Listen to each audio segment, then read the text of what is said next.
नमस्कार, news capital express में आपका स्वागत है। बुलेटिन की शुरुआत करते हैं खास खबरों के साथ। फिल्म द कश्मीर फाइल्स के डायरेक्टर विवेक रंजन अग्निहोत्री इन दिनों चर्चा में हैं। उनकी इस फिल्म को लेकर पूरे देश में राजनीतिक घमासान छिड़ा हुआ है। वहीं अब उनकी एक बात ने नई बहस को जन्म दे दिया है। उनका एक वीडियो वायरल हो रहा है जिसमें उन्होंने भोपालियों को होमोसेक्सुअल कहा गया है। अग्निहोत्री के बयान सामने आने के बाद कांग्रेस ने उन पर जमकर हमला बोला है और उनका चित्र जलाकर उन पर कार्रवाई करने की बात कही है। विवेक अग्निहोत्री माफी मांगो, भोपाल वासियों का ये अपमान। बना ली होश में आओ, विवेक अग्निहोत्री भोपाल वासियों का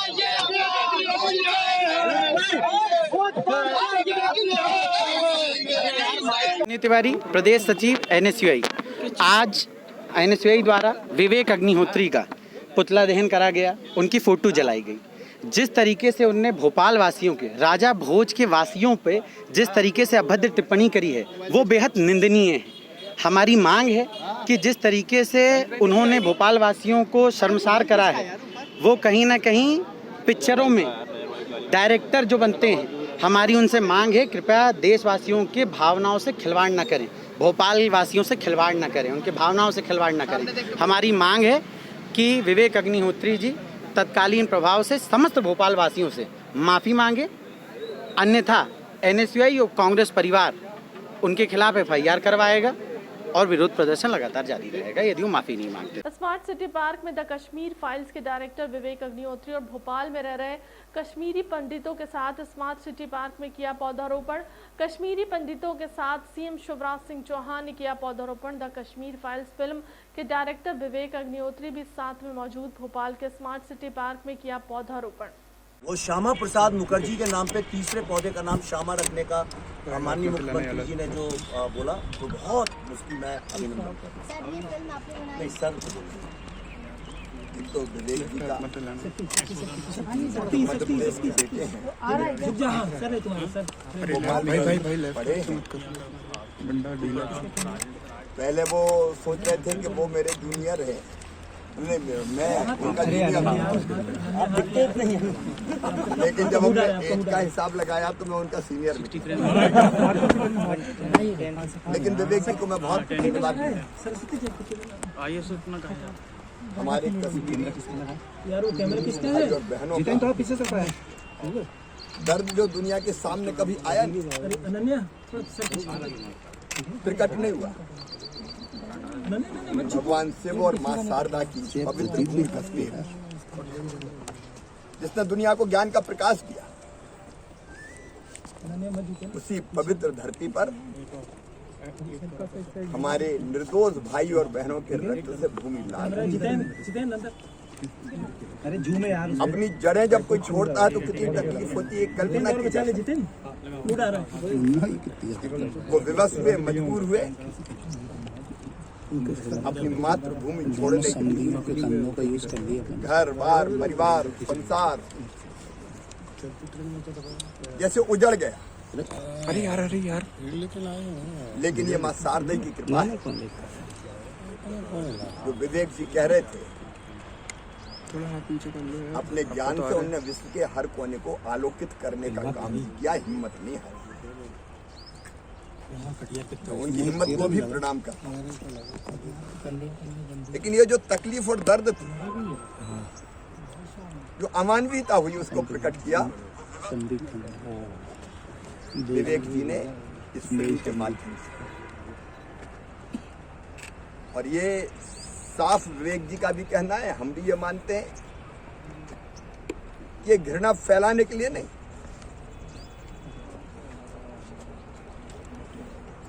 घृणा फैलाने के लिए नहीं, लेकिन सच्चाई सामने आए ताकि फिर और कोई इलाका कश्मीर। मैं 2008 में कश्मीर गया था, कश्मीरी पंडित भाई बहनों ने सम्मेलन किया था। उस समय भी मैं वहां कह के आया था कि ये जो हुआ ये अमानवीयता की पराकाष्ठा है। अब वो दर्द दुनिया ने समझा है। अब हम सबकी ड्यूटी है कि उस दर्द को हम पी जाए ताकि उनकी तकलीफें कम हो सके, धरती पर वो फिर से बसे और देश और दुनिया के जिस भी कोने में रहें वो अपने ज्ञान के आधार पर देश की और समाज की सेवा करते रहें। आज विवेक जी ने बहुत अच्छा विचार दिया है जेनोसाइड म्यूजियम का। विवेक जी, आप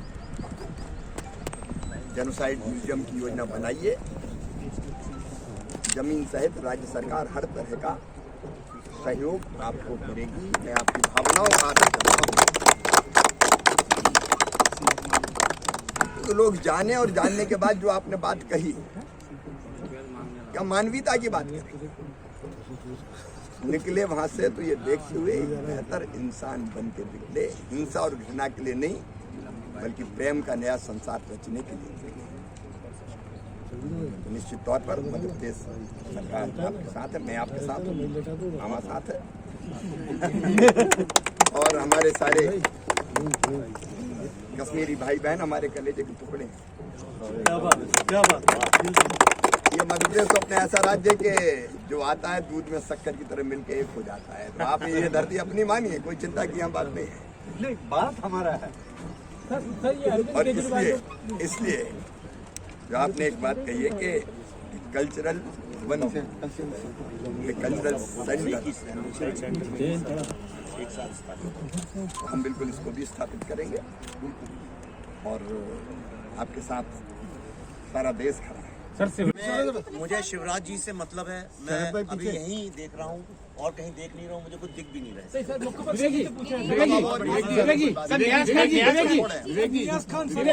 कौन क्या कहता है उससे अभी हमें कोई मतलब नहीं, हम जो करना चाहते हैं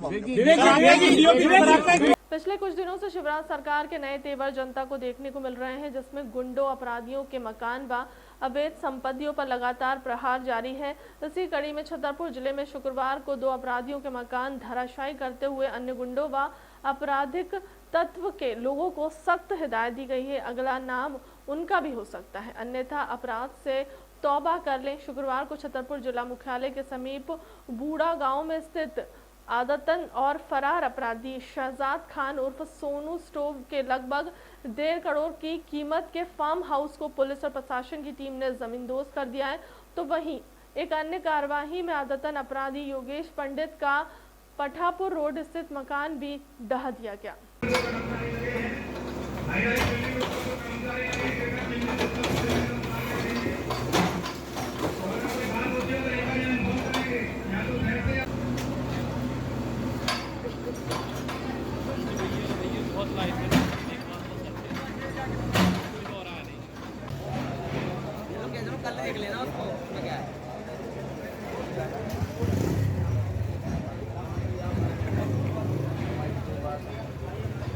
कई बार पुलिस प्रशासन द्वारा इस तरह की रहसल कर गुंडे बदमाशों के घर पे जाकर उनके परिजनों को, गुंडे बदमाशों को ये समझाइश दी गई कि आप शांतिपूर्वक रहिए, किसी तरह के अपराध में आप संलिप्त मत रहिए। परंतु कुछ बदमाशों द्वारा समझाइश देने के बाद भी अपराधों में संलिप्तता नहीं छोड़ी जा रही है, जिस कारण से कार्रवाई उन पर आवश्यक हो गई है। छतरपुर जिला प्रशासन द्वारा आपके मोहल्ले में निवासरत योगेश पंडित उर्फ योगेश अर्जरिया की संपत्ति के संबंध में जानकारी प्राप्त कर उसको चिन्हित किया गया एवं उसको हटाए जाने की कार्रवाई जिला प्रशासन द्वारा अमल। एक बार पुनः आम जनमानस से भी ये अपील है कि किसी भी कीमत में अपने मोहल्ले, अपने निवास के पास किसी भी गुंडे बदमाश को पनपने ना दें। छतरपुर पुलिस इस बात के लिए प्रतिबद्ध है कि यदि किसी भी गुंडे बदमाश के संबंध में आप छतरपुर पुलिस को सूचना देते हैं तो दोषी व्यक्ति के विरुद्ध कड़ी से कड़ी, कठोर से कठोर कार्रवाई की जाएगी। आम जनमानस से अपील है, आप पुलिस प्रशासन का सहयोग कीजिए। जबलपुर पुलिस में आरक्षक के पद पर अपनी सेवा दे रही महिला के पिता के साथ हॉस्पिटल के डॉक्टर के द्वारा अभद्र व्यवहार किया गया। वहीं महिला आरक्षक का कहना है कि जब उसके साथ इस तरह का व्यवहार किया जा रहा है तो आम लोगों के साथ क्या किया जाता होगा। यह मामला है आए दिन मरीजों के साथ दुर्व्यवहार करने वाले जबलपुर के आगा चौक स्थित लाइफ मेडिसिन हॉस्पिटल का, जहां एक बार फिर मरीज के साथ दुर्व्यवहार किया गया और डॉक्टर के द्वारा मरीज को प्रताड़ित किया गया। विवेक दिनों लाइफ मेडिसिटी हॉस्पिटल जबलपुर में अपना इलाज करने आए हुए एक मरीज को डॉक्टर मुकेश श्रीवास्तव के द्वारा अभद्र व्यवहार किया गया, जहां मरीज का कहना है कि डॉक्टर मुकेश श्रीवास्तव के द्वारा उनका हाथ पकड़कर पलंग से घसीट दिया गया। जी भैया, क्या हुआ आपके साथ यहाँ? भैया लाइफ मेडिसिटी हॉस्पिटल में मेरे पिताजी एक माह पहले एडमिट हुए थे, जिनका बवासीर का ऑपरेशन हुआ था। बवासीर का ऑपरेशन होने के बाद समथिंग एक सप्ताह एडमिट रहे। इसके बाद यहाँ से डिस्चार्ज करा के घर चले गए थे। घर में जाने के बाद उनको अचानक पेट में समस्याएं उठी। समस्याएं उठने के बाद उनने पुनः दोबारा डॉक्टर साहब से फ़ोन पे संपर्क किया, तो उन्होंने बोला कि आप आ जाइए हॉस्पिटल, यहाँ दिखाइए आकर के। फिर उनको जब दर्द सहा नहीं गया तो नैनपुर हॉस्पिटल पड़ता है सामुदायिक स्वास्थ्य केंद्र नैनपुर में, वहाँ उनने दिखाया डॉक्टर साहब से। तो उन्होंने बताया कि आपको बोले ऑपरेशन होने से इन्फेक्शन फैला है, आपको बाथरूम की थैली में इन्फेक्शन है, पहले से इन्फेक्शन था, पहले से इन्फेक्शन रहने के कारण ऑपरेशन हुआ, ऑपरेशन होने के बाद इन्फेक्शन ज़्यादा बढ़ गया, तो बोले इसमें टाइम लगेगा, आप जबलपुर ही जाकर दिखाइए। तो हम परसों के दिन लाके यहाँ डॉक्टर साहब को दिखाए। डॉक्टर साहब को दिखाने के बाद में उनने बोला कि आपको एडमिट होना पड़ेगा, तो परसों एडमिट कर दिए थे आयुष्मान कार्ड के थ्रू। और कल डॉक्टर साहब के साथ एक डॉक्टर साहब और आए थे, चौबे सर हैं, वो बता रहे थे। तो उन्होंने सर रिपोर्ट देखने के बाद बताया कि इनको बाथरूम में इन्फेक्शन है और इनकी जांच कराई जाए। जांच कराने के बाद में पता लगेगा क्या समस्या है, उस आधार पे इलाज इनका किया जाएगा। आज क्या हुआ? सर आज इनकी जांच लिखी गई थी। सर जांच लिखी गई तो जांच कराने के लिए आए तो वापस भगा दिए कि बोले आज जांच नहीं होगी। इसके बाद में जब डॉक्टर साहब राउंड पे गए श्रीवास्तव सर, तो पिताजी बोले कि सर अगर ट्रीटमेंट नहीं हो पा रहा तो मुझे डिस्चार्ज कर दिया जाए, मेरा समय यहाँ इन्वेस्ट ना किया जाए। तो डॉक्टर साहब उनको हाथ पकड़े पिताजी को और वहाँ से बोले कि आप यहाँ से चले जाइए, उड़ जाइए, आपका कोई ट्रीटमेंट नहीं होगा, आपको कोई प्रकार की परेशानी नहीं है, और उनको बेड से घसीट दिए सर। तो ये जानकारी सर मुझे बताई गई, तो फिर मैं आया सर, बस इतना ही हुआ तो सर। नहीं, जो पहले जो ऑपरेशन हुआ था, जी। इन्फेक्शन उसी ऑपरेशन के हाँ कारण जी हुआ है? सर, नैनपुर में तो वही वो बताया गया। मेडिसिटी हॉस्पिटल में जी ही हुआ? जी जी जी, वो मेडिसिटी लाइफ हॉस्पिटल यहीं पर हुआ था सर। अब इलाज के लिए क्या बोल रहे हैं? अब सर वो बोल रहे हैं कि आप घर चले जाइए, कोई इलाज नहीं हो पाएगा। हाँ, और सर पेमेंट बिलिंग के लिए बोल रहे हैं, अगर आपको छुट्टी चाहिए तो आप बिलिंग बनाइए, आपको कैश पेमेंट करना पड़ेगा। आयुष्मान शुरू के 72 घंटे के पहले अप्रूवल नहीं हो सकता। तो अभी आपके पिताजी को जाने दे रहे हैं कि नहीं जाने दे रहे? सर अभी प्रोसेस तो चल रही है सर ले जाने के लिए सर। पचमढ़ी की बैठक से निकलेगा अमृत रोजगार और विकास का एजेंडा होगा तय। गांव, गरीब, किसान और महिलाओं के सम्मान के लिए चिंतन मंथन होगा। मंत्रिमंडल की अनौपचारिक बैठक पचमढ़ी से पहले आज माननीय मुख्यमंत्री जी ने वल्लभ भवन में मंत्री परिषद कक्ष में ही रखी थी। इसमें मूल रूप से रोजगार और विकास का एजेंडा जो पचमढ़ी में तय करना है, जिसमें 14 समूह उन्होंने आम जन से जुड़े हुए बनाए हैं। माननीय प्रधानमंत्री जी की आत्मनिर्भर भारत के लिए आत्मनिर्भर मध्य प्रदेश और उसके समूहों में जो प्रदेश के सर्वांगीण विकास के लिए, गांव के लिए, गरीब के लिए, किसान के लिए, माता बहनों के सम्मान के लिए, लॉ एंड ऑर्डर के लिए, ये सभी समूह जो बनाए गए हैं 14 के 14 अपनी प्रस्तुति देंगे। इन सभी समूहों की बैठकें हो चुकी हैं। सभी लोग आज रात को पचमढ़ी 7 बजे रवाना होंगे एक बस में।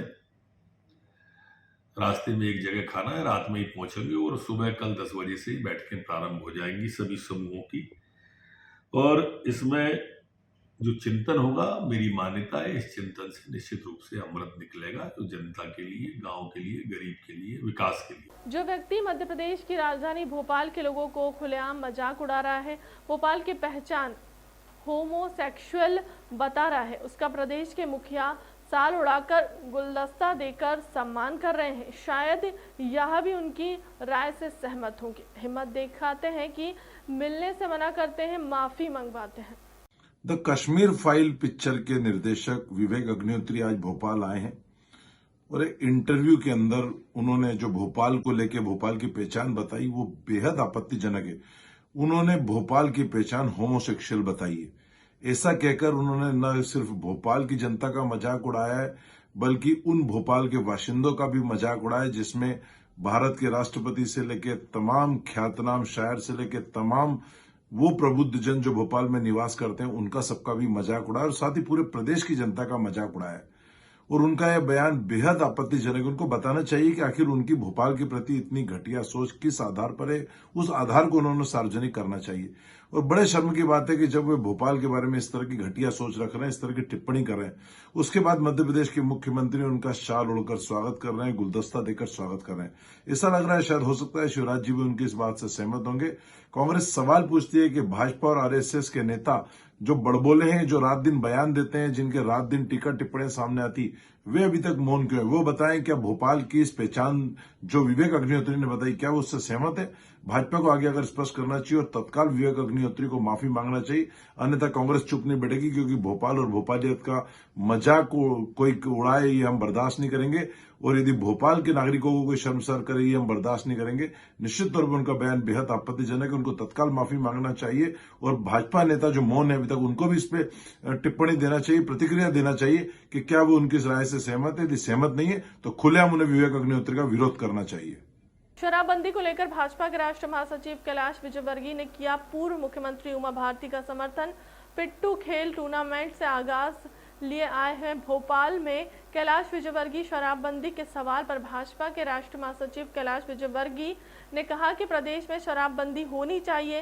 जिन प्रदेशों में शराबबंदी हुई है उसको लेकर मध्य प्रदेश में भी अध्ययन होना चाहिए। कैलाश विजयवर्गीय शराबबंदी को लेकर पहले अध्ययन होगा चाहिए, जल्दबाजी करेंगे तो निर्णय अच्छे नहीं होंगे, कैलाश विजयवर्गीय ने कहा। फिलहाल के लिए अब तक की खबरों में इतना ही। देश दुनिया की तमाम बड़ी खबरों के लिए बने रहे न्यूज कैपिटल एक्सप्रेस के साथ। नमस्कार। आज मैंने बहाना ढूंढा कि सब 2-3 घंटे यहाँ पर रहूँगा, मैं सब लोगों से मिलूंगा, साथ में भोजन करेंगे और पॉलिटिकल नॉन पॉलिटिकल चर्चा भी करेंगे। और बहाना एक है यहाँ पर कि हम एक अखिल भारतीय स्पर्धा पिट्टू, हम बचपन में सित्तोलिया खेलते थे। ये सित्तोलिया एक अनऑर्गेनाइज गेम था जो मोहल्ले मोहल्ले में खेला जाता था। आप लोगों ने भी खेला होगा, 7 पत्थर लगा के गेंद से मारते हैं, उसको उड़ाते हैं। अब इसको एक खेल विभाग ने नाम दे दिया इसका पिट्टू। ये पिट्टू के फेडरेशन के अखिल भारतीय अध्यक्ष होने के नाते मैंने प्रेस कॉन्फ्रेंस बुलाई है। भोपाल में हम इसका एक अखिल भारतीय टूर्नामेंट कर रहे हैं। इस टूर्नामेंट में देश भर की टीमें आएंगी और यह टूर्नामेंट होगा 28 तारीख से प्रारंभ हो रहा है। लगभग देश भर की 30 टीमें आने की संभावना है और यह 28 तारीख से प्रारंभ होगा और 1 तारीख तक फाइनल होगा। इसमें केंद्रीय मंत्री को भी बुलवाया हमने, यहाँ के स्थानीय मंत्री जी नरोत्तम मिश्रा जी, मुख्यमंत्री से भी निवेदन किया कि एक दिन आप आइए। ये पूरा बचपन में खेला जाने वाला, मोहल्ले में खेला जाने वाला सित्तोलिया को एक नियम में बांधकर एक अधिकृत खेल बनाया है और इसको खेल विभाग ने मान्यता भी दी है। सित्तोलिया की जगह ये पिट्टू आपके सामने रखे हैं, हम 7 पत्थर लगाते थे, उस जगह 7 ये लकड़ी के हैं। लकड़ी के पिट्टू है, इसमें नंबरिंग भी है। ऐसा नहीं कि आप किसी भी गेंद मार के किसी भी बोर्ड को एक के ऊपर जमा दें, कलर इसके फिक्स है, इसी प्रकार जमना चाहिए। इसका मैदान है 12x24 का। वो उस मैदान में दोनों तरफ खिलाड़ी रहते हैं उन खिलाड़ियों के भी नियम है कि किस कहाँ गेंद मारना, कहाँ नहीं मारना, ये सब उसके नियम बने हैं पूरे। तो ये एक ऑर्गेनाइज खेल हो गया। और इसको जैसे देश के प्रधानमंत्री जी ने मन की बात में कहा था कि गांव-गांव में खेले जाने वाले खेल जो बिना खर्चे के, बिना मैदान के हम लोग खेलते आए हैं, पर आज इसको एक ऑर्गेनाइज रूप दिया गया है। और इसका अखिल भारतीय टूर्नामेंट 28 तारीख को होने वाला है। कारण बहुत छोटा सा है, पर मैंने बड़ी संख्या में आपको इसीलिए बुलाया कि आप यदि कुछ पॉलिटिकल चर्चा करना चाहें, नॉन पॉलिटिकल चर्चा करना चाहें, तो आपका स्वागत है।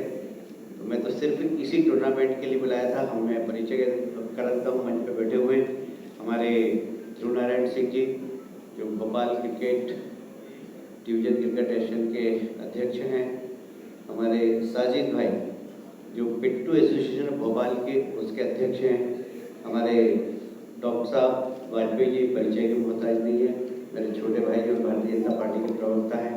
हरिनारायण यादव जी, ये हमारा पिट्टू फेडरेशन है, इसके वाइस प्रेसिडेंट हैं। गुलाब सिंह जी, ये तकनीकी पूरा कहें कि हम इस खेल को तकनीकी रूप देने का काम गुलाब सिंह जी ने किया है और बोर्ड साहब ने किया है। ये पिट्टू फेडरेशन की टीम है। पहले आप खेल के संबंध में कुछ पूछना चाहें तो आप पूछेंगे, उसके बाद मैं राजनीति के भी प्रश्न को आमंत्रित करूँगा, पर पहले खेल के संबंध में आप। उद्योगपति के साथ खड़ी है मध्य प्रदेश की बीजेपी सरकार। कुणाल चौधरी, कांग्रेस विधायक कुणाल चौधरी ने प्रदेश सरकार पर बोला हमला। समर्थन मूल्य पर गेहूं खरीद को लेकर कांग्रेस विधायक ने उठाए सवाल। प्रदेश सरकार उद्योगपतियों को फायदा पहुंचाने के लिए गेहूं खरीदी में कर रही है देरी। 25 मार्च से गेहूं खरीदी की तारीख रखी थी, जो उद्योगपतियों के दबाव में 28 मार्च तक कर दी गई है। किसानों के प्रति प्रदेश सरकार नफरत कर रखती है भाव। ग्रेडिंग के चलते किसानों का हो रहा है नुकसान। ग्रेडिंग के 20 रुपए किसानों के लिए जा रहे हैं।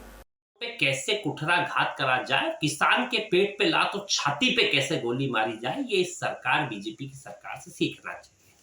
25 तारीख से खरीदी की तारीख रखी थी, जो पहले ही लेट थी, और आज चंद चुनिंदा उद्योगपतियों और व्यापारियों के दबाव के अंदर आके 25 की खरीदी को 28 कर दिया गया।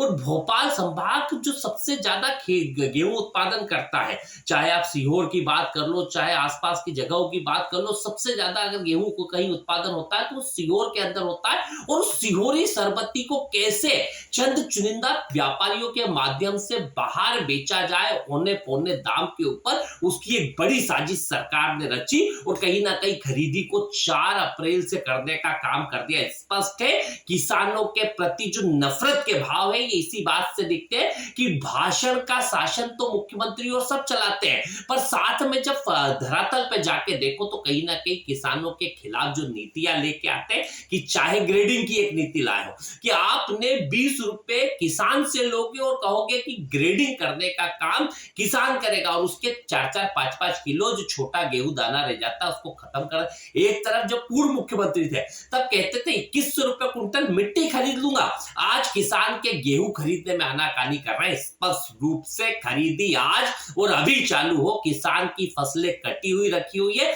किसान इंतजार कर रहा है, सोसाइटियों के अंदर उसे पैसा भरता है, मतलब अपने परिवार के लालन पोषण करता है, पर कहीं ना कहीं व्यापारियों के साथ ये सरकार खड़ी और किसानों के साथ कुठाराघात कर रही। फिलहाल के अब तक की खबरों में इतना ही। देश दुनिया की तमाम बड़ी खबरों के लिए बने रहें न्यूज़ कैपिटल एक्सप्रेस के साथ। नमस्कार।